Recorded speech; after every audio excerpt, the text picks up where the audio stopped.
हरे मुरारे। हे नाथ नारायण वासुदेव, श्री कृष्ण गोविंद हरे मुरारे। हे नाथ नारायण वासुदेव, हे नाथ नारायण वासुदेव, हे नाथ नारायण वासुदेव, हे नाथ नारायण वासुदेव, हे नाथ नारायण वासुदेव। श्री कृष्ण गोविंद हरे मुरारे। हे नाथ नारायण वासुदेव, श्री कृष्ण गोविंद हरे मुरारे। हे नाथ नारायण वासुदेव, हे नाथ नारायण वासुदेव, हे नाथ नारायण वासुदेव। बोलिए वृंदावन बिहारी लाल की, शंकर भगवान की। आइए रोज की तरह आज भी हम भगवान की मंगलमयी कथा, विशुद्ध सत्वमयी कथा, भाववर्षिणी अमृतमयी कथा, चिन्हमयी कथा, सुखदायिनी कथा, दुखहारिणी कथा, भोक्ति प्रदायिनी कथा, मुक्ति प्रदायिनी कथा हम श्रवण करेंगे। भगवान श्री कृष्ण अर्जुन से कहते हैं कि हे अर्जुन, कछुआ सब ओर से अपने अंगों को जैसे समेट लेता है, यदा संहर्ते चायम कुर्मो अंगानी व सर्वशः इंद्रियाणीन्द्रियार्थे भयस् तस्य प्रज्ञा प्रतिष्ठिता। जैसे कछुआ अपने सब अंगों को चारों ओर से समेट लेता है, वैसे ही जब यह पुरुष इंद्रियों के विषयों से इंद्रियों को सब प्रकार से समेट लेता है, तब वो प्रज्ञावान पुरुष कहा जाता है। जैसे कछुआ संकट के आहट को सुन करके अपने 6 अंगों को समेट लेता है, 4 पैर, 1 मुंह, 1 पूंछ, वो 6 अंगों को अपने भीतर ढुका लेता है, संकुचित कर लेता है। वैसे ही प्रज्ञावान पुरुष 6 इंद्रियां और 1 मन, इन 6 पर, 5 इंद्रियां और 1 मन, इन 6 पर कंट्रोल कर लेता है। जब 5 इंद्रियों को समेट लेता है, ज्ञान इंद्रियों को समेट लेता है और 1 मन को समेट लेता है और मन को समेट कर परमात्मा में लगाता है, तो वो पुरुष प्रज्ञावान पुरुष कहा जाता है, स्थिर धीर पुरुष कहा जाता है। इंद्रियों के द्वारा विषयों का ग्रहण, तो कुछ पुरुष के ऐसे होते हैं कि इंद्रियों के द्वारा विषयों का ग्रहण करना तो उन्हें रुक जाता है। कुछ ऐसे भी पुरुष होते हैं कि इंद्रियों के द्वारा विषयों का ग्रहण करना वो रोक लेते हैं, लेकिन उनकी जो रस बुद्धि होती है विषयों में, वो रस बुद्धि मिटती नहीं है। जैसे डॉक्टर ने कह दिया कि आपको शुगर है, डॉक्टर ने कह दिया कि आपको शुगर है, आपको मीठा नहीं खाना है, रसगुल्ला नहीं खाना है,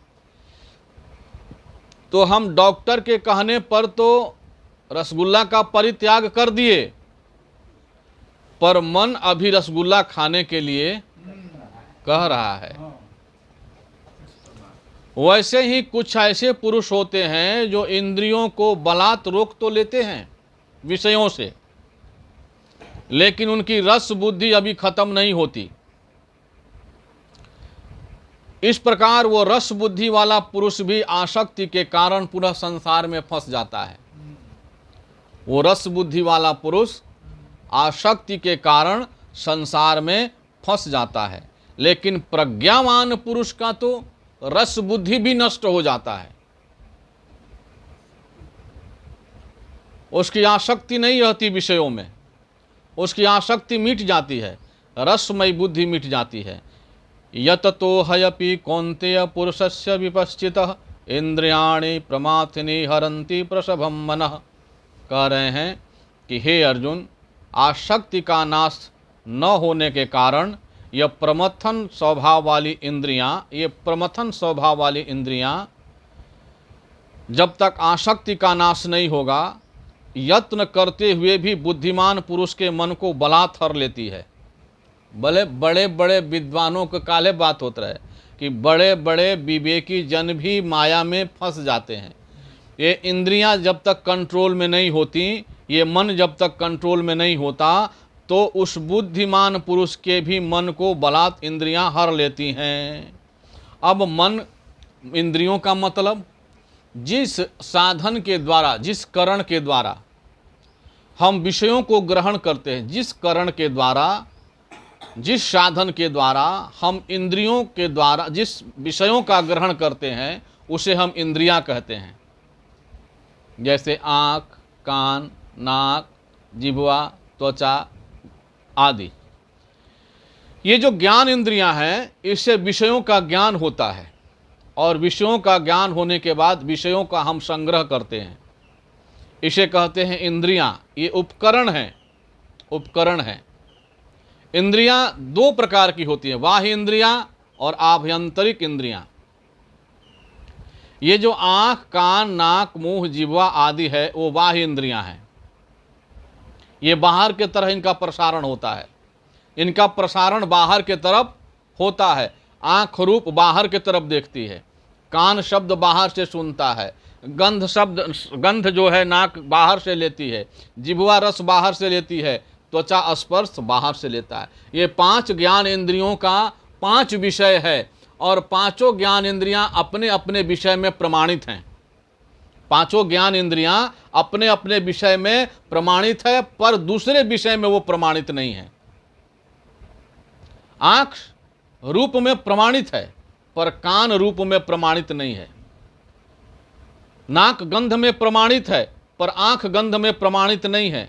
जीभ रस में प्रमाणित है, परंतु आंख जीभ रस में प्रमाणित है, परंतु आंख रस में प्रमाणित नहीं है। कान रस में प्रमाणित नहीं है, नाक रस में प्रमाणित नहीं। स्पर्श में त्वचा प्रमाणित है, परंतु आंख, कान, नाक, जीभ आदि स्पर्श में प्रमाणित नहीं है। ये सारी इंद्रियां अपने अपने विषयों का ही प्रमाण देती हैं, अपनी अपनी विषयों का प्रमाण देती हैं। लेकिन मन समस्त विषयों का प्रमाण है।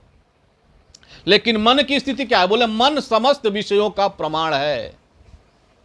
जिन जिन इंद्रियों के साथ मन लगता है, वही इंद्रियां सक्रिय हो जाती हैं, वही इंद्रियां कार्य करने लगती हैं। मन का मतलब क्या है? मन मने एक संकल्प विकल्पात्मक चेतन को मन कहते हैं। हम बार बार बोल चुके हैं, कई बार बोल चुके हैं कि संकल्प विकल्पात्मक चेतन को ही मन कहते हैं। वो चेतन जब संकल्प विकल्प रूपी विकार उत्पन्न होता है तो उसे मन कहते हैं। उस चेतन का जब संकल्प रूपी विकल्प रूपी विकार उत्पन्न होता है माया के प्रभाव से, मन के प्रभाव से, तो उसे हम मन कहते हैं।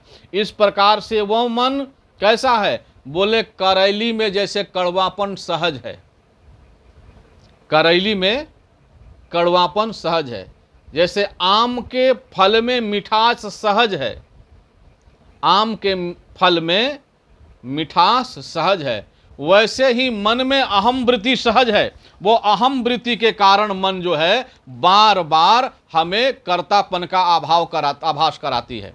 बोले कि कर्तापन का आभास कैसे होता है? तो बार बार मन के कारण होता है। और इस प्रकार हम, क्योंकि अहम के बगैर ये मन में कामना जागृत नहीं होती, अहम के बगैर ये जीव एक पल भी चल नहीं सकता, एक पल भी चल नहीं सकता। क्योंकि कामना और भावना अहम के कारण ही जीव के अंदर उत्पन्न होती है। कामना और भावना जीव के अंदर जो उत्पन्न होती है अहम के कारण उत्पन्न होती है। अहम मने क्या? अहम मने मैंपन का भाव। अहम मने मैंपन की सत्ता, मैं हूं ऐसी सत्ता। अहम मने मैंपन की सत्ता, मैं हूं ऐसा भाव बनाना अहम है। और अहम से भावना उत्पन्न होता है मेरे का। अहम से भावना उत्पन्न होता है किस चीज का? मेरा। मेरा तो बिना मैं के मेरा नहीं रह सकता। जब तक मैं नहीं रहेगा तब तक मेरा, मेरा के निवृत्त होते ही मैं नष्ट हो जाता है। मेरा के निवृत्त होते ही मैं नष्ट हो जा। मैं हूं तो मेरा है, मैं हूं तो मेरा घर है, मैं हूं तो मेरा लड़का है, मैं हूं तो मेरी लड़की है। ये मैंपन की सत्ता जो बनी है वो मन के कारण बनी है। और इस प्रकार से जीव बार बार मैंपन के अभाव में, मेरापन के स्वभाव से, भावना के स्वभाव से, मैं के स्वभाव से जीव बंधन में बंधा है। जीव बंधन में बंधा है। अहम दो प्रकार का होता है, मैं दो प्रकार होता, अहम दो प्रकार का होता है। क्या बोले? सेल्फ अहम, और एक होता है कर्ता अहम। मैं दो प्रकार का होता है, अहम दो प्रकार का होता है। बोलता है एक सेल्फ अहम।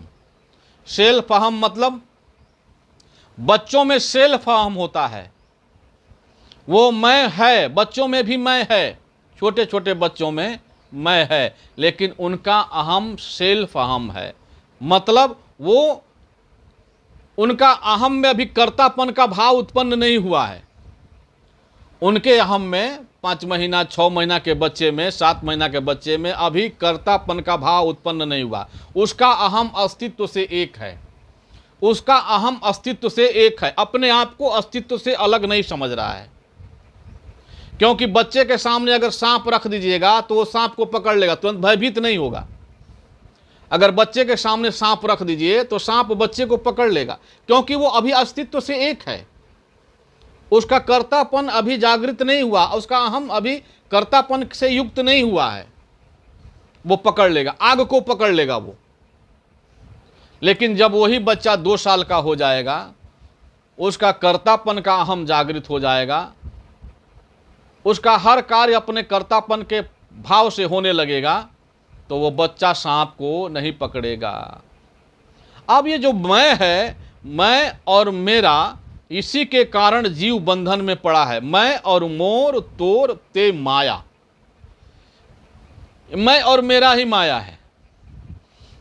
जैवस्किन्ह जीव निकाया, इस जीव को इस शरीर में फंसाने वाली जो माया है, वो मैं और मेरे के भाव से ही जगाए फंसाए रहती है, मैं और मेरा। और ये मन का ही सक्रियता कार्य है, मैं और मेरा, मन का ही सक्रियता कार्य है, मैं और मेरा। अच्छा, एक लुहार बहुत सुंदर हथकड़ी बनाता है, एक लुहार बहुत सुंदर हथकड़ी बनाता है। उसके हथकड़ी का मांग पूरे हर जगह है, राजा के राज्य में उसी की हथकड़ी चलती है। ऐसा हथकड़ी है कि एक बार जिसके हाथ में डाल दिया जाए तो उसे खोलने पर ही खुलेगा, ऐसे तोड़ा नहीं जा सकता, उस हथकड़ी को तोड़ा नहीं जा सकता। एक बार लोहार जा रहा था कुछ आदमी के साथ, और कुछ सैनिक लोग चोर को खोज रहे थे, कुछ सैनिक लोग चोर को खोज रहे थे।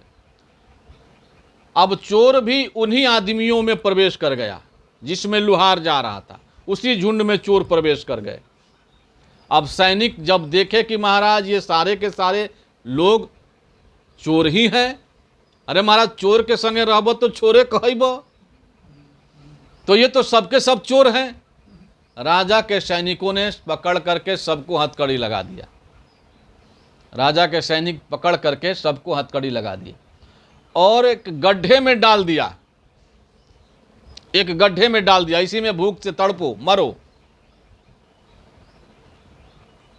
तो लोहार तो हंस रहा है, लोहार हंस रहा है कि महाराज हम तो हथकड़ी ही बनाते हैं, हथकड़ी बनावे कि हम कारीगर हैं, हथकड़ी खोलना कौन सी बड़ी बात है हमारे लिए। अरे ये लोग लगा कर जाएंगे और हम हथकड़ी खोल देंगे। लेकिन जब सैनिक हथकड़ी लगाकर चले गए और लोहार ने जब हथकड़ी को देखा तो लोहार रोने लगा। लोहार जब हथकड़ी को देखा तो लोहार रोने लगा, ये हथकड़ी तो खुलेगी नहीं। क्यों? क्योंकि ये हथकड़ी मेरी बनाई हुई है और मैं ऐसा हथकड़ी बनाता हूं जो बिना चाबी के खुलती नहीं है। ये तोड़ी नहीं जा सकती, ये तोड़ी नहीं जा सकती, ये खोली नहीं जा सकती, ये बिना चाबी के खोली नहीं जा सकती।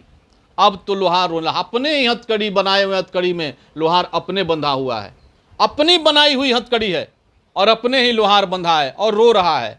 महाराज, माई बाप, मैं पूछना चाहता हूँ, ये जो ममता की हथकड़ी, ये जो अहमता की हथकड़ी, ये जो मैपन की हथकड़ी है, ये किसने बनाया है?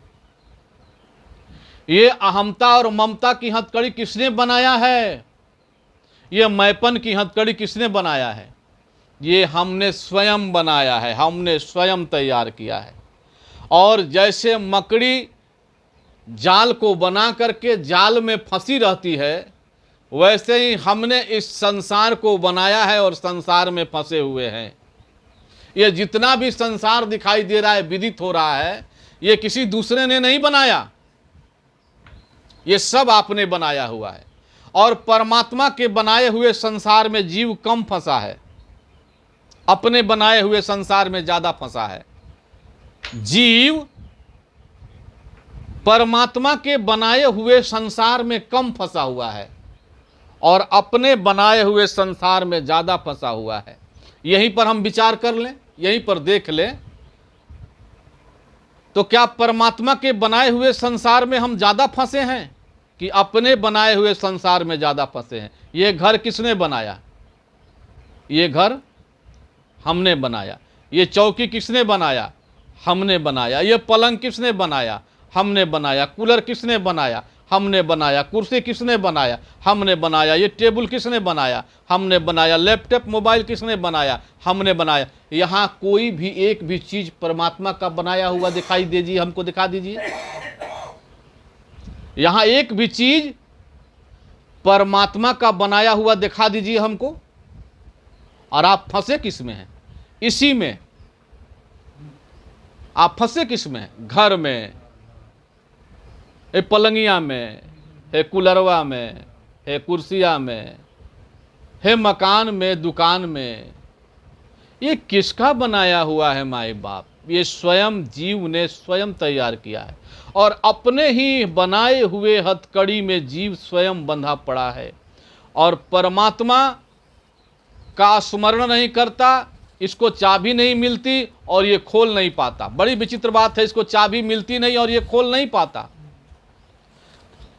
चाबी क्या है? एक ही चाबी, एक ही चाबी ताला को बंद भी कर देती है और एक ही चाबी ताला को खोल भी देती है। बंद करने के लिए दूसरी चाबी की आवश्यकता नहीं है और खोलने के लिए दूसरी चाबी की आवश्यकता नहीं है। चाबिया एक ही बिया, चाबी एक ही है। उसे एक साइड घुमाइएगा तो ताला बंद हो जाएगा और उस चाबिया को दूसरे साइड घुमाइएगा तो बस केवल साइड का अंतर है, केवल साइड का अंतर है। एक तरफ ऐसे घुमाएं ताला बंद हो गया, एक तरफ ऐसे घुमाइएगा ताला खुल जाएगा। चाबी एक ही है, परंतु एक ही चाबी ताला को बंद भी कर देती है, ताला को खोल भी देती है। वैसे ही चाबी हमारे पास एक ही है।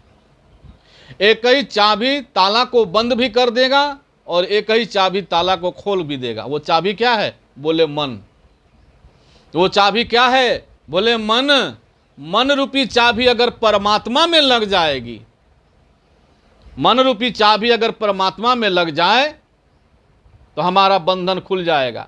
और वही मन रूपी चाबी अगर परमात्मा में न लग करके संसार में लग जाए तो वही बंधन में डाल देगा। मनेव मनुष्यानाम कारणम बंध मोक्षयो। मन ही मनुष्य के बंधन का कारण है और मुक्ति का कारण है। बंधन मन में है, आत्मा में नहीं, और मुक्ति मन का होना है, आत्मा का नहीं। आत्मा तो सिद्ध मुक्त है, सिद्ध मुक्त है आत्मा।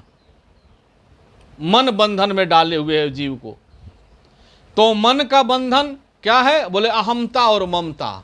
मन का बंधन क्या है? मैं और मेरा, अहमता और ममता। और जब तक मैं रहेगा तब तक मेरा रहेगा। अच्छा, सबसे अच्छा ध्यान कहाँ होता है? आप बताइएगा, आप बताइए, आप बताइए, सबसे अच्छा ध्यान कहाँ होता है? सबसे सुंदर जगह कौन है ये बताइए, जहां ध्यान होता है? हम बोलब तो तनी उठपटांग ऐसा लागी, लेकिन विचार कीजिएगा, सबसे अच्छा ध्यान जानते हैं कहाँ होता है? कहाँ होता है सबसे अच्छा ध्यान? सबसे अच्छा ध्यान होता है बाथरूम में। गलती कहते हैं तो बोल दीजिएगा अभी। आप सबसे ज्यादा एकाग्र कहाँ रहते हैं?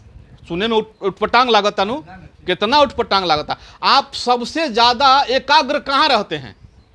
बाथरूम में। विचार कीजिएगा, बाथरूम में क्यों एकाग्र रहते हैं? क्योंकि आप वहां स्वयं अकेले होते हैं, आपके साथ कोई नहीं होता, आपके साथ कोई नहीं होता, कोई भी नहीं होता वहां। उसको कहते ही है शौचालय। शौचालय मतलब जहां सोच प्रकट हो, सोच प्रकट हो, आप एकाग्र रहेंगे, एक से एक बात प्रकट हो जाएगा, दिमाग में आएगा। आप सबसे एकाग्र कहां रहते? बोले वहां रहते हैं। और एकाग्र रहते हैं तो आप अकेले रहते हैं, अकेले रहते हैं, आपके साथ कोई नहीं रहता, तो आपके अंदर कर्तापन का भाव नहीं होता, और आपके कर्तापन का भाव नहीं होता तो आपके अंदर अहम नहीं होता। उस समय आपका अहम वहां नहीं होता। क्यों नहीं होता? क्योंकि आपके अंदर कर्तापन का भाव होता है उस समय। तो सबसे अच्छा ध्यान कहाँ होता है? बोले बाथरूम में। तो हम ये नहीं कहते कि बाथरूम में ध्यान करने लगिए, अब जाइए और बाथरूम में ध्यान कीजिए, ऐसा हम नहीं कह रहे हैं। लेकिन बाथरूम में भी ध्यान होता है, बाथरूम में भी ध्यान। मेरे कहने का मतलब है कि जिस प्रकार से आप बाथरूम में थोड़े देर के लिए एकाग्र हो जाते हैं, सुनने में बड़ा गड़बड़ लागता, उठपटांग लागता, बड़ा विचित्र लागता, बड़ा नया बुझाता। महाराज, हम सुनल ही नहीं कि बाथरूम में ध्यान होला, हम सुनल ही नहीं कि बाथरूमों में ध्यान होला। कहीं सुन ले बनी कि बाथरूमों में ध्यान होला? लेकिन बाथरूम एकाग्रता की चीज है। तो जैसे मेरे कहने का मतलब, आप वहां एकाग्र होते हैं, आप जैसे वहां एकाग्र होते हैं, वैसे ही एकाग्र अगर आप अपने ध्यानावस्था में बेड पर हो जाएं, वैसे ही अगर एकाग्र ध्यानावस्था में बेड पर हो जाए, तो बस हमारी चाबी काम कर जाएगी और हमारा ताला खुल जाएगा। ताला नहीं खुल रहा है, कारण क्या है? कि हमारी एकाग्रता बन नहीं रही, हमारा मन जो है कार्य सही ढंग से नहीं कर रहा। ये चेतन के 7 तल के अंदर में मन है।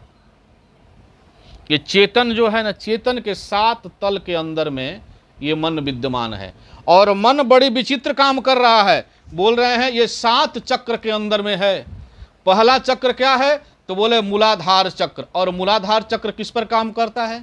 तो बोले मूलाधार चक्र काम करता है शरीर पर। शरीर पर नियंत्रण कौन करता है? शरीर पर नियंत्रण, कंट्रोल कौन करता है? मूलाधार चक्र।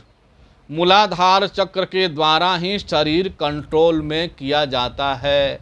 और दूसरा है स्वाधिष्ठान चक्र, वो इंद्रियों को कंट्रोल में करता है। स्वाधिष्ठान चक्र इंद्रियों को कंट्रोल में करता है। अगर इंद्रियां उच्छृंखल हैं, इंद्रियां कंट्रोल में नहीं है, इंद्रियां अगर आपके वश में नहीं है, तो आपका स्वाधिष्ठान चक्र गड़बड़ है, वहां से कंट्रोल नहीं हो रहा है।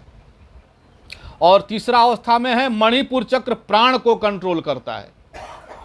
जब अंत में ये प्राण शक्ति नष्ट होता है, अंत में जब ये प्राण शक्ति नष्ट होता है, तो मणिपुर चक्र जो है विखंडित होने लगता है, गड़बड़ाता है। जब मणिपुर चक्र जब वहाँ से विखंडित होगा, वहाँ सेंटर है, प्राण का सेंटर मणिपुर चक्र ही है। और मणिपुर चक्र जब टूटेगा अंत समय में, प्राणांत के समय में मणिपुर चक्र जब बिखरने लगेगा, तो प्राण शक्ति बिखरने लगेगी। और प्राण शक्ति बिखरते बिखरते एक समय प्राण शक्ति छूट जाएगी, टूट जाएगा, प्राण की डोरी टूट जाएगी और जीव मृत्यु अवस्था को प्राप्त कर जाएगा। जीव मृत्यु अवस्था को प्राप्त कर जाएगा। इस प्रकार से मणिपुर चक्र प्राण तत्व को कंट्रोल करता है। और उसका बाद अनाहत चक्र हृदय को कंट्रोल करता है। हृदय को अनाहत चक्र कंट्रोल करता है। और विशुद्धा चक्र मन को कंट्रोल करता है। मन को कौन कंट्रोल करता है? विशुद्धा चक्र। और विशुद्धा चक्र के बाद आज्ञा चक्र अस्मिता को कंट्रोल करता है। और अस्मिता के बाद सहस्त्रार चक्र किसको कंट्रोल करता है? बोले आत्मा को। ये आत्मा जो हमारे शरीर में विराजमान है ना, इसको आत्मा को एक जगह कंट्रोल करके रखने वाला जो चक्र है उसको कहते हैं सहस्त्रार्थ। सहस्त्रार्थ। आदमी कहता है सहस्त्रार्थ को जिसने जगा लिया वो अपने आत्मा को जान लिया। सहस्त्र दल कमलों से युक्त जो चक्र है वो ब्रह्मांड में, वो मस्तक में सहस्त्र दल कमलों से युक्त जो चक्र है, वो चक्र जो जिसने जगा लिया वो आत्मा के रहस्य को, आत्मा के तत्व को, आत्मा को जान लिया। अब इस प्रकार से इतने 7 चक्रों के अंदर तल में ये सारे के सारे चीज विद्यमान है। ये सारे के सारे चीज इतने तलों में विद्यमान है। इन 7 चक्रों के तल में मन विद्यमान है। मन विद्यमान है। इस प्रकार से जीव कहते हैं कि मन के 3 भेद हो गए। मन भी 3 भेद में बटा है। बोले कैसे? मन, बुद्धि, चित्त और अहंकार। मन को छोड़कर बुद्धि, चित्त और अहंकार, ये 3। मन को छोड़कर बुद्धि, चित्त और अहंकार, ये मन के ही 3 अवस्थाएं हैं। जब किसी चीज पर विचार किया जाता है तो उसको बुद्धि कहते हैं। यह मन ही जब विचार करेगा तो बुद्धि कहा जाएगा। मन ने कहा कि महाराज हम कथा श्रवण करेंगे। मन ने संकल्प किया कि हम कथा सुनेंगे, तो बुद्धि विचार करने लगी। बुद्धि विचार करती है, कहाँ सुनेंगे, कैसे सुनेंगे, क्या व्यवस्था करेंगे, कहाँ से ये करेंगे, कहाँ से वो करेंगे। तो जो विचार करने की शक्ति है वो बुद्धि है। वो मन का ही रूप है। मन जब विचार करता है तो उसे बुद्धि कहा जाता है। और वही जब ज्ञान शक्ति से संपुट होता है तो उसे चित्त कहा जाता है, जिसमें जन्म जन्मांतर, युग युगांतर और कल्प कल्पांतर के संस्कार आहरित रह करके स्टोरेज हैं। वही चित्त में संस्कार स्टोरेज है। जन्म जन्मांतर से चित्त में संस्कार स्टोरेज है। वो ज्ञान स्वरूप है, वो प्रकाश स्वरूप है, वो लाइट देता है, ऐसे करो, ऐसे करो। तब अहंकार जो है, जिसमें कर्तापन का भाव है, अहंकार में कर्तापन का भाव है। कर्ता कौन है? बोले अहंकार। तब अहंकार कहता है कि तब होगा।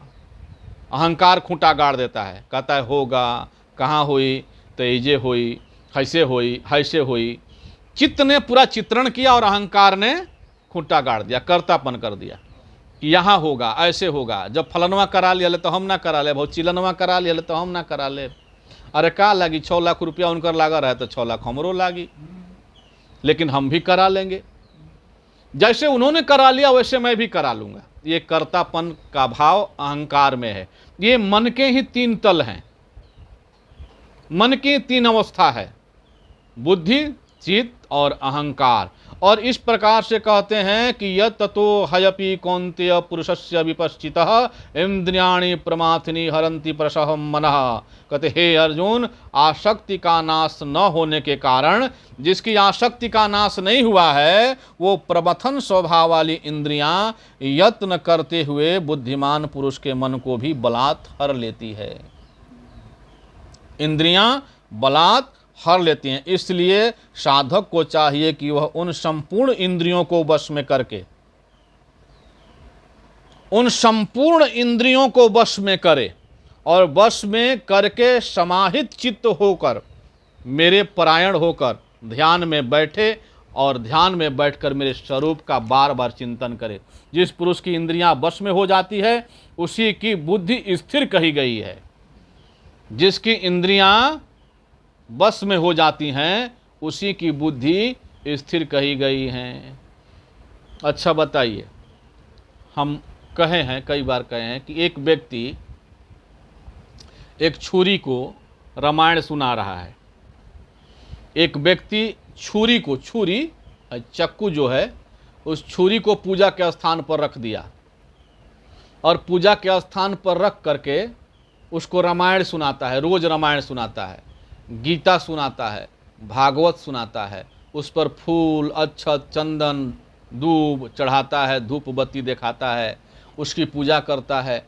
उसकी ये भावना है कि छुरी को हम अगर रामायण सुनाएंगे, गीता सुनाएंगे, भागवत सुनाएंगे तो छुरिया अहिंसक हो जाएगी, छुरिया अहिंसक हो जाएगी, हिंसा की वृत्ति का परित्याग कर देगी।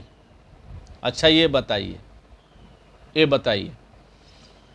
उसको 20 बरस हो गए, 20 बरस से वो छुरी को रामायण सुनाता है, गीता सुनाता है और भागवत सुनाता है, 20 बरस से। और एक दिन एक चोर उसके घर में ढुका, एक चोर उसके घर में प्रवेश किया और उसी घर में छुरी रखी हुई थी पूजा के स्थान पर, और चोर ने छुरी को उठा लिया और उस आदमी के सामने लगा करके कहा कि भाई जो चाबी है अलमारी का वो चाबी दो, तिजोरी का चाबी दो, नहीं तो मारेंगे, कट जाओगे, मर जाओगे। तो वो आदमी हंसने लगा, बोला नहीं मार सकते। वो आदमी हंस रहा है, नहीं मार सकते। बोले क्यों? बोले 20 बरिस तक रामायण सुनाए हैं इस छुरिया को, गीता सुनाए हैं, भागवत सुनाए हैं, छुरिया अहिंसक हो गई है। आदमी कहा कि चाबी दो, नहीं तो मारेंगे, कि बस मैं अहिंसा और हिंसा ये निकल जाई। तो वो बोल रहा है ना ना ना ना ना ना, आप नहीं समझ रहे हैं, आप समझ ही नहीं रहे हैं। हम इस छुरिया को रामायण सुनाए हैं 20 बरस, भागवत सुनाए हैं, गीता सुनाए हैं, छुरिया अहिंसक हो गई है। बार बार अहिंसक रट रहा है, अहिंसक रट रहा है। वो सोच रहा है कि छुरी अहिंसक हो गई है, क्योंकि रामायण मैंने 20 बरस सुनाया। मारा चोर, हाथ कट गया। जब हाथ कट गया, देखा उसने कि हाथ कट गया, अब आंख में आंसू आ गए। ओहो, हमने व्यर्थ में बिता दिया 20 बरस, 20 बरस व्यर्थ बिता दिए छुरी के साथ। ये छुरी को हमने रामायण सुनाया 20 बरस, भागवत सुनाया 20 बरस, गीता सुनाया, लेकिन छुरी तो अपना स्वभाव छोड़ी नहीं। क्यों नहीं छोड़ी? छुरी जड़ तत्व है माई बाप, छुरी जड़ तत्व है। जड़ तत्व का अपना उद्देश्य नहीं होता कुछ। छुरी जड़ तत्व है, छुरी का अपना कोई उद्देश्य नहीं है। छुरी का अपना कोई उद्देश्य है? उद्देश्य विहीन तत्व है छुरी। छुरी जिसके हाथ में जाएगी उसी के अनुसार कार्य करने लगेगी। अगर छुरी डॉक्टर के हाथ में चली जाए, वही छुरी डॉक्टर के हाथ में चली जाएगी तो किसी का जान बचा लेगी, ऑपरेशन करने पर वो जान बचा देगी। और वही छुरी अगर किसी मर्डरर के हाथ में चली जाए, चोर के हाथ में चली जाए, तो वो छुरी जान ले लेगी। छुरी का उद्देश्य नहीं है, छुरी का अपना कोई उद्देश्य नहीं है। उद्देश्य कौन है? तो चोर का, मर्डर करना उसका उद्देश्य है। उद्देश्य कौन है? तो डॉक्टर का, जान बचाना उसका उद्देश्य है। छुरी का अपना उद्देश्य नहीं है। अब छुरी डॉक्टर और चोर के उद्देश्य के अनुसार कार्य कर रही है। उसी प्रकार से जैसे छुरी का कोई अपना उद्देश्य नहीं होता, क्योंकि छुरी जड़ तत्व है और हमने उसको रामायण सुनाया, भागवत सुनाया, गीता सुनाया और छुरी के हिंसा की वृत्ति नहीं मिटी, उसका सहज स्वभाव नहीं मिटा। माई बाप, वैसे ही इंद्रियां हमारी जड़ हैं, हमारी इंद्रियां जड़ हैं। हमारी इंद्रियों का अपना कोई उद्देश्य नहीं होता। हमारी ये आँखें, हमारा कान, हमारा त्वचा, हमारी नाक, हमारी जीभ, इनका कोई अपना उद्देश्य नहीं है। ये उद्देश्य विहीन तत्व हैं। इंद्रियों का कोई उद्देश्य नहीं है। और इंद्रियों को आप रामायण सुनाइए, 20 बरस मत सुनाइए, 20 जन्म सुनाइए, तो क्या हो जाएगा? इंद्रियों को रामायण सुनाने से क्या हो जाएगा? गीता सुनाने से क्या हो जाएगा माई बाप? भागवत सुनाने से क्या हो जाएगा? क्योंकि ये इंद्रियां जो है उद्देश्य विहीन तत्व हैं, इनका अपना उद्देश्य कोई नहीं है। तो उद्देश्य किसका है? किसके उद्देश्य से ये कार्य करती हैं? रूप देखती है ये आंखें रूप देखती हैं, कान शब्द सुनता है, जीभ रस लेती हैं, नाक गंध लेता है, त्वचा स्पर्श लेता है। ये किसके उद्देश्य से, किसका उद्देश्य है? इसके पीछे कौन है? बोले मन। इसके पीछे मन है। मन कहता है कि देखो, तो आंख देखती है। मन कहता है देखो, तो मन के कहने से मन जिस इंद्रियों के साथ लगती है वो इंद्रियां सक्रिय हो जाती है। जिस इंद्रिय के साथ मन लगता है वो इंद्रियां सक्रिय हो जाती हैं। आंख के साथ अगर मन एक होगा तो आंख रूप देखने लगेगी। न तो कब कब वैसा होला, जा तनी रुआ रास्ता में आ वजह से आदमी तरी गुजर गई और रुआ देखनी ना देखनी। कारण का बा कि आपका मन उस समय आंख से एक नहीं था, आपका मन कहीं और लगा हुआ था। आपका मन उस आंख से एक न हो करके आपके मन ने आपको दूसरे जगह रखा था। वो आदमी ऐसे गुजर गया, आप नहीं देखे। आ दूसर के हुआ होता तो कहे कि भाई तनी बाबा के देखनी है, तो कहो कि ना हम तो ना देखनी है, अब बाबा यहीं से गुजर गए। क्यों नहीं देखा? क्योंकि मन ने आपको नहीं दिखाया। जब मन कान से एक होता है तो शब्द सुनाई देता है, न तो ये बाजत रही कुछ सुनाई ना दी। जब मन कान के साथ एक होगा तो सुनाई देने लगेगा। मन जब नाक के साथ एक हो तो गंध का स्पर्श होगा। मन जब जीभ के साथ एक होगा तो जीभ में रस का स्पर्श स्वाद लेने लगेंगे। और मन त्वचा के साथ एक होगा तो स्पर्श का हम एहसास करेंगे। मैं कहना क्या चाहता हूं, हम इंद्रियों को कंट्रोल में करना चाहते हैं, यही गड़बड़ बात है। इंद्रियों को कंट्रोल में करना चाहते हैं। इंद्रियों को कंट्रोल में करेंगे तो नहीं इंद्रियां कंट्रोल में होगी, क्योंकि इंद्रियों का अपना कोई उद्देश्य नहीं है। वे उद्देश्य विहीन तत्व है, वे जड़ तत्व हैं। तो कंट्रोल किसको करना है? मन को कंट्रोल करना है। कंट्रोल किसको करना है? मन को। कहते हैं मन जब तक कंट्रोल नहीं होगा तब तक इंद्रियां कंट्रोल में नहीं हो जाएंगी। और जैसे ही मन कंट्रोल में हो जाएगा हमारा, तो इंद्रियां कंट्रोल में हो जाएंगी। और इंद्रियां जब कंट्रोल में हो जाएंगी तो उस प्रकार से जीव कहते हैं परमात्मा कि वो जीव प्रज्ञामान पुरुष हो जाता है। जिसकी इंद्रियां कंट्रोल में हो गई वो जीव प्रज्ञामान पुरुष हो गया। क्यों? क्योंकि मन के द्वारा उसने इंद्रियों को कंट्रोल में कर लिया है। मन के द्वारा इंद्रियों को कंट्रोल में कर लिया। ध्यायतो विश्यान पुंसः संगस्ते सुपजायते संगात संजायते कामः कामात् क्रोधोभिजायते। क्यों? क्योंकि ध्यायतो विश्यान पुंसः। जीव जब किसी वस्तु का ध्यान करता है तो ध्यान करते ही ध्याता उसके हृदय में आकर बैठ जाता है। ध्येय, ध्यान करते ही ध्येय उसके अंदर आकर बैठ जाता है। हमने बाबा का ध्यान किया तो आके के बैठी? रामाशीष भैया हमारा हृदय में बैठी हैं कि बबे बैठी हैं? मैंने अगर बाबा का ध्यान किया तो बाबा आकर मेरे हृदय में बैठ गए। अब राम कुमार भैया आके ना बैठी हैं, जिसका हमने ध्यान किया वो, तो मेरे अंदर ध्येय आकर बैठ गया। और जैसे ही ध्येय आया तो अब ध्येय को प्राप्त करने की युक्ति हमारे अंदर आने लगी। ध्येय को कैसे हम प्राप्त करें?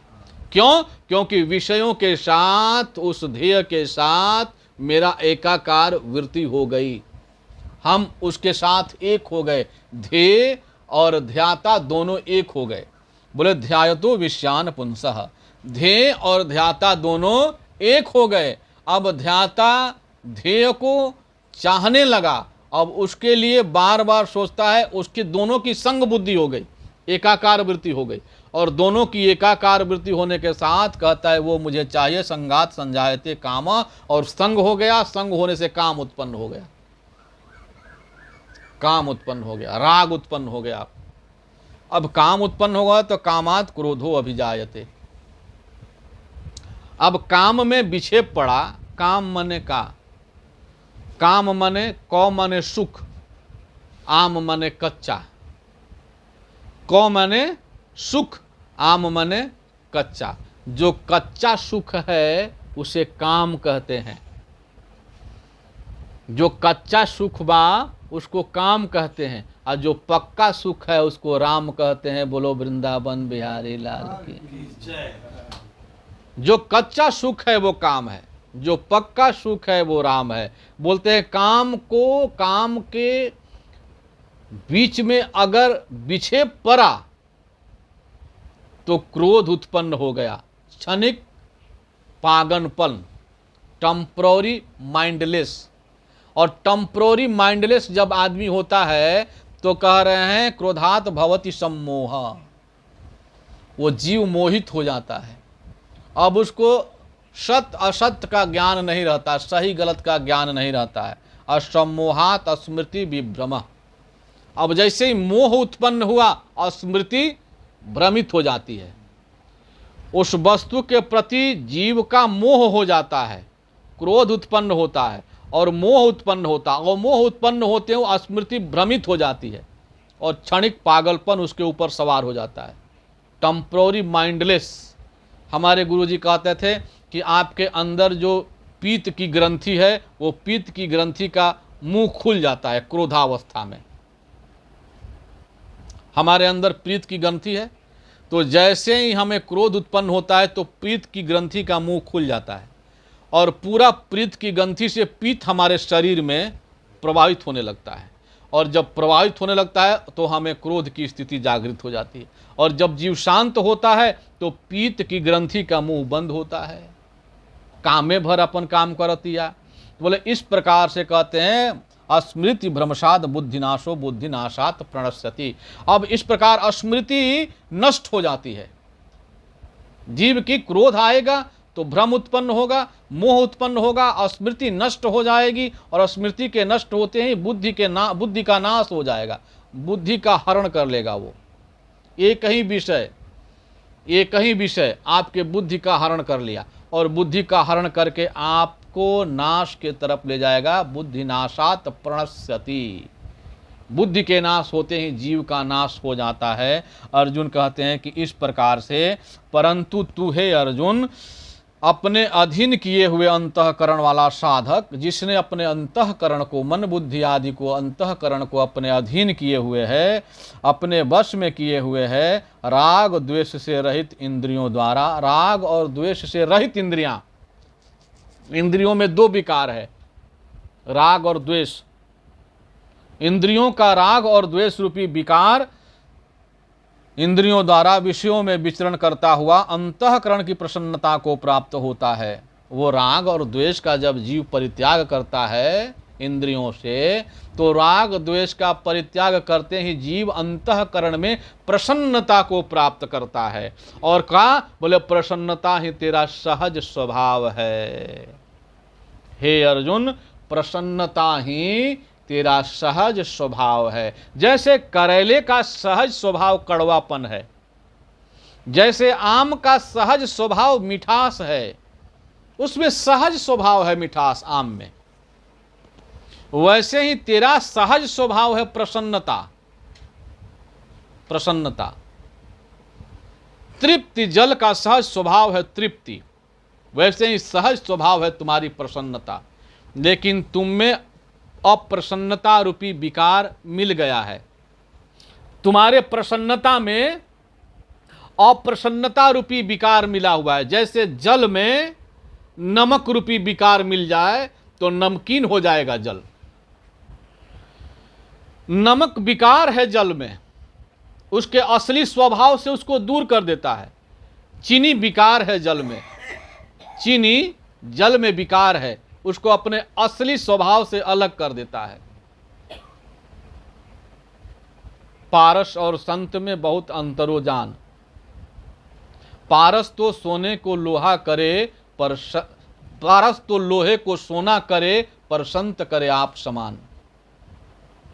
पारस में और संत में क्या अंतर है? बोले पारस लोहे को सोना कर देता है। बोले महाराज कुधातु को सुधातु बना दिया, लोहा को सोना बना दिया, तो क्या लोहा पारस से सटा था सोना बनने के लिए? बोले नहीं नहीं नहीं नहीं नहीं, पारस से लोहा सटा था पारस बनने के लिए। पारस से लोहा सटा था कि हम भी पारस बन जाएंगे, लेकिन पारस नहीं बना, सोना बन गया। मतलब लोहा मूल्य में तो ज्यादा हो गया, लेकिन लोहा का अपना स्वरूप छूट गया, अपने स्वरूप से भिन्न स्वरूप को प्राप्त कर लिया। लेकिन संत करे आप समान, संत ऐसा नहीं है, पारस के तरह संत नहीं है कि लोहे को सोना कर दे। संत से अगर आप एक हो जाएंगे तो संत अपना जैसा बना देता है, अपना जैसा। तो जल में चीनी विकार है, चीनी रूपी विकार आने से जल मीठा हो गया। जल में नमक का विकार आने से नमक खारा हो गया। बोल रहे हैं उसी प्रकार से हमारे विषयों में राग द्वेष रूपी विकार आने से, हमारे इंद्रियों में विकार आने से, हमारा राग द्वेष रूपी विकार आने से ये इंद्रियां दूषित हो गईं। लेकिन जिसने अपने अंतःकरण को अपने वश में कर लिया, हे अर्जुन, वो प्रसन्नता को प्राप्त हो जाता है। उसी प्रकार से प्रसन्नता में अप्रसन्नता रूपी विकार भी उत्पन्न होते हैं। इसलिए हे अर्जुन, तू कभी भी ऐसी कोई काम न कर कि तेरे प्रसन्नता रूपी सहज स्वरूप में अप्रसन्नता रूपी विकार उत्पन्न हो। सहज स्वरूप है तेरा, सहज स्वरूप। इस प्रकार से परमात्मा बार बार अर्जुन को समझाने का प्रयास करते हैं। आज बस यहीं तक। अनंत कोटि ब्रह्मांड नायक, असरण शरण दीनानाथ दीन बंधु, अकारण करुणा वरुणालय भक्त वांछा कल्पतरु, मोर मुकुट पीतवासा घनश्याम, नंद नंदन ब्रजनंदन द्वारकाधीश, भगवान श्री कृष्ण चंद्र के चरण कमलों में मैं अपने प्रवचन पुष्पांजलि को, सत्संग पुष्पांजलि को समर्पित करता हूँ। श्री कृष्ण गोविंद हरे मुरारे, हे नाथ नारायण वासुदेव। श्री कृष्ण गोविंद हरे मुरारे, हे नाथ नारायण वासुदेव।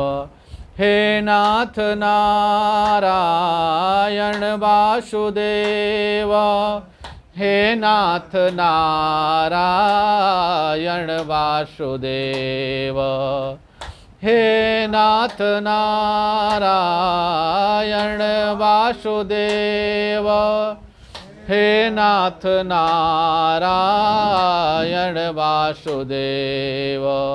श्री कृष्ण गोविंद हरे मुरारे, हे नाथ नारायण वासुदेव, हे नाथ नारायण वासुदेव, हे नाथ नारायण वासुदेव। बोलिए वृंदावन बिहारी लाल की, शंकर भगवान की, पवन सुत हनुमान की, सियावर रामचंद्र की, श्रीमद् भगवद गीता की, कृष्ण अर्जुन भगवान की, श्री भक्त भगवंत की, अपने अपने गुरुदेव भगवान की, अपने अपने माता पिता की, समस्त नगर बस्ती की। प्रेम से बोलो नमः पार्वती पतये हर हर महादेव। ओम शांति शांति शांति।